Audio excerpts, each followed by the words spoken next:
ভাই রে ভাই, বিপিএল মানেই বিনোদন, কিন্তু এবারে বিনোদনটা একটু অন্য লেভেলের। মাঠে উইকেট নিল বোলার, উইকেট কিপার ক্যাচ ধরল একদম সোজা, মানে যেটাকে আমরা বলি ললিপপ ক্যাচ। কিন্তু সেই ক্যাচ ধরার পর আমাদের জাহিদুজ্জামান সাগর ভাই যা শুরু করলেন, আমার তো মনে হলো উনি ভুলে গ্রাউন্ডে নামছেন নাকি অলিম্পিকের 100 মিটার স্প্রিন্টে নামছেন। শরীফুল ইসলাম বেচারা উইকেট নেওয়া ভাবছিল একটু রকস্টার পোজ দিবে, কিন্তু সাগরের দৌড় দেখে শরীফুল নিজেই এখন কনফিউজড, উইকেটটাকে আসলে আমি পাইছি নাকি সাগর ভাই নিজে একাই পুরা টিমকে আউট করে দিছে।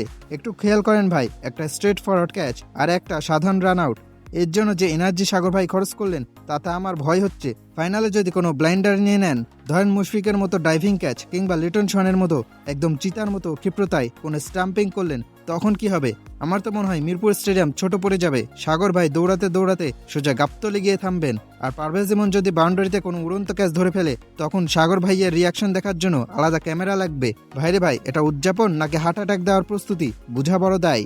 সবচেয়ে মজার পার্ট কোনটা জানেন? শরীফুলের ওই চেহারাটা। বেচারা উইকেট শিকারী বোলার, ওর সেলিব্রেশন করার কথা, কিন্তু ও দাঁড়িয়ে দাঁড়িয়ে দেখছে সাগরের তাণ্ডব। শরীফুলের মনের কথা আমি ডাবিং করি, তাহলে সেটা হবে অনেকটা এরকম: আরে ভাই, বল করলাম আমি, উইকেট পাইলাম আমি, এই বান্দা কোথা থেকে আইসা আমার লাইমলাইট চুরি করা নিয়ে গেল।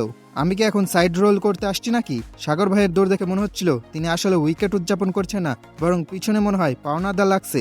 এমন নিরলস দৌড় বিপিএল এর ইতিহাসে বিরল প্রজাতি ছাড়া আর কারো পক্ষে সম্ভব না। সাগর ভাই, আপনার প্রতি আমাদের বিনম্র অনুরোধ, সামনে ফাইনাল ম্যাচ, নার্ভাসনেস থাকবে, এক্সাইটমেন্ট থাকবে, আপনি জান প্রাণ দিয়ে খেলেন, আমরা খুশি, কিন্তু খুশির চোটে আবার ফাইনালে ইমরান তাহিরকেও ছাড়িয়ে যাইয়েন না। আর যাই করেন ভাই, মাঠে কিন্তু জামা কাপড় ঠিক রাখেন। বিপিএল দেখতে ফ্যামিলি নিয়ে বসি তো, আবার কখন খুশির ঠেলায় কি খুলে ফেলেন সেই ভয়েই এখন অস্থির আছি।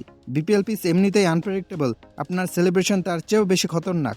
যাই হোক, এই বিপিএলে আমরা অনেক কিছু দেখলাম, কিন্তু জাহিদুজ্জামান সাগরের এই সুনামি উদযাপন বহুদিন মনে থাকবে। আপনার কি মনে হয়, ফাইনালে কি সাগর ভাই আরো বড় কোনো চমক দেখাবেন?